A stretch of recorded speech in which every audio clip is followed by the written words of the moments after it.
adik-adik. Shalom. Kakak mau sapa sekali lagi. Shalom adik-adik. Shalom. Apa kabarnya hari ini? Luar biasa. Yes, yes, yes. Haleluya. Pagi hari ini kita akan kembali memuji Tuhan. Kakak ucapkan selamat datang kembali buat adik-adik semua di ibadah online Gereja Anak.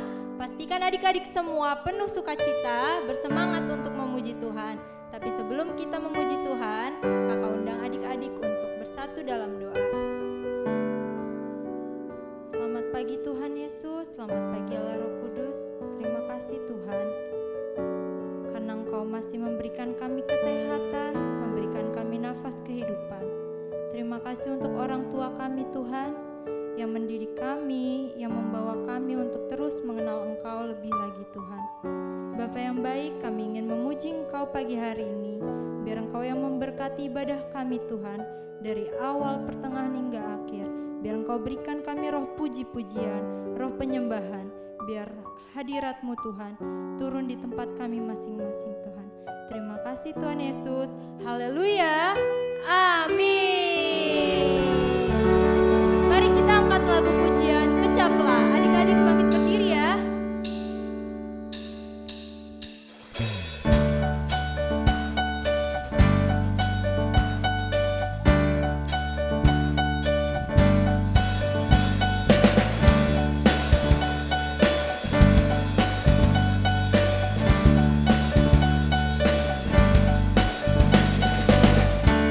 Kecaplah dan lihat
Kita akan mengangkat penyembahan kita di hadapan Tuhan.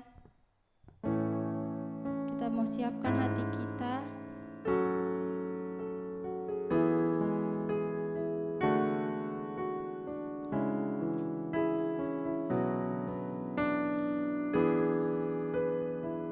Kita mau katakan, ku mau cinta Yesus selamanya.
Mari kita berdoa.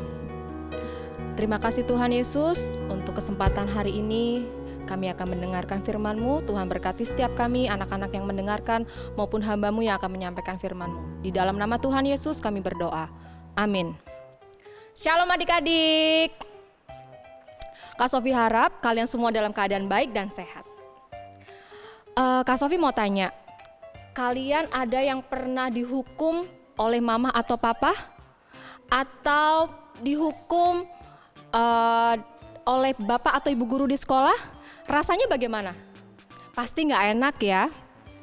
Dan pada saat kita dihukum, tiba-tiba ada orang yang menyelamatkan kita atau membebaskan kita dari hukuman, pastinya kita akan sangat senang sekali. Nah, cerita hari ini adalah mengenai Tuhan Yesus menghukum bangsa Mesir dengan tulah yang ke-10. Firman Tuhan kita diambil dari Keluaran 12 ayat 12 sampai 37. Di sana diceritakan bahwa Tuhan Yesus menghukum bangsa Mesir dengan tulah yang ke-10, yaitu anak sulung akan mati. Tapi Tuhan Yesus berfirman kepada bangsa Israel untuk memberi tanda di atas pintu rumah mereka dengan tanda darah. Jika bangsa Israel menandai pintu rumah mereka dengan darah, maka Tuhan melewatinya. Artinya bangsa Israel diselamatkan, anak sulungnya tidak ada yang mati. Nah, lalu bagaimana dengan kita? Untuk diselamatkan tentunya harus ada tanda di dalam hidup kita.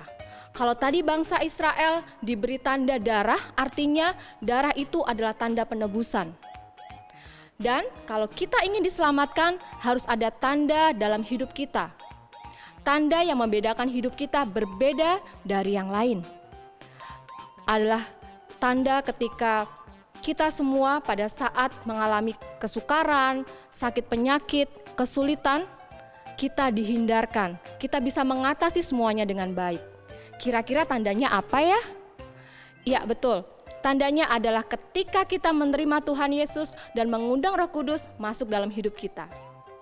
Maka pada saat itulah kita akan dihindarkan, kita akan diselamatkan, kita bisa mengatasi segala perkara, mengatasi semua masalah yang ada dalam hidup kita. Nah, Kak Sofi di sini ada ilustrasi. Ada 2 gelas yang berisi air.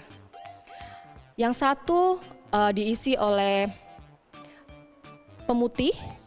Kita artikan bahwa ini adalah tanda yang menyertai anak-anak Tuhan. Kemudian yang satu lagi air yang diisi oleh pewarna.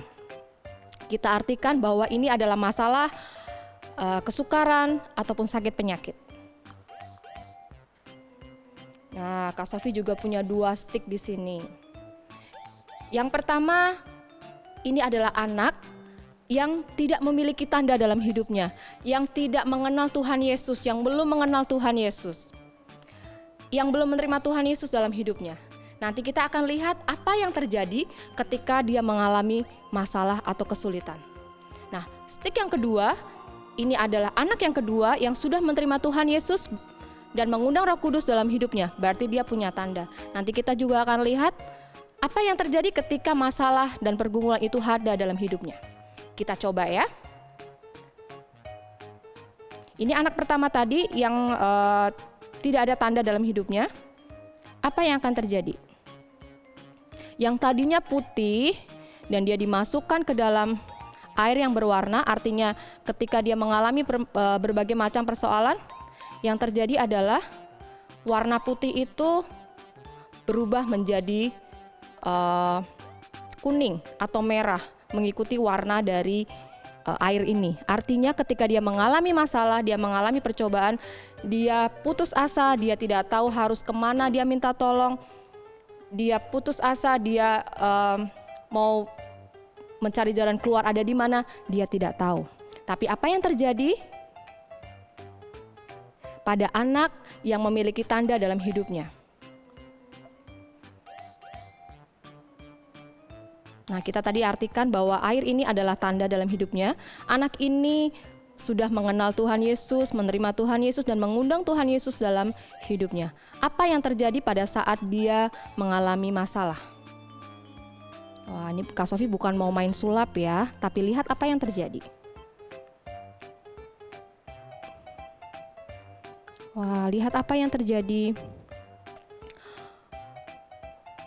Wah, airnya berubah. Yang tadinya merah berubah menjadi putih. Dan yang tadinya putih, dia tidak terpengaruh atau dia tidak berubah warna. Artinya, anak yang tadi yang sudah menerima Tuhan Yesus, yang memiliki tanda dalam hidupnya, dia tidak terpengaruh apapun pada saat dia mengalami kesukaran. Dia diluputkan, dia diselamatkan, dan dia bisa mengatasi segala perkara atau segala permasalahan dia dalam hidupnya. Nah, adik-adik, bagaimana dengan adik-adik semua? Kalau kita ingin diselamatkan, kita ingin berhasil dalam segala sesuatu, kita kuat menanggung segala perkara, apa yang harus ada dalam hidup kita? Kita harus menerima Tuhan Yesus dan mengundang Roh Kudus masuk dalam hidup kita. Mari kita berdoa. Terima kasih Tuhan Yesus untuk firman-Mu pada hari ini. Kami mengucap syukur Tuhan, kalau kami adalah anak-anak yang percaya bahwa Tuhan Yesus adalah penyelamat kami. Kami undang Engkau dalam hidup kami undang Roh Kudus untuk masuk dalam hidup kami, agar hidup kami diselamatkan, agar hidup kami penuh dengan sukacita. Terima kasih Tuhan Yesus, kami sudah berdoa dan mengucap syukur. Amin. Selamat hari Minggu, Tuhan Yesus memberkati. Dah.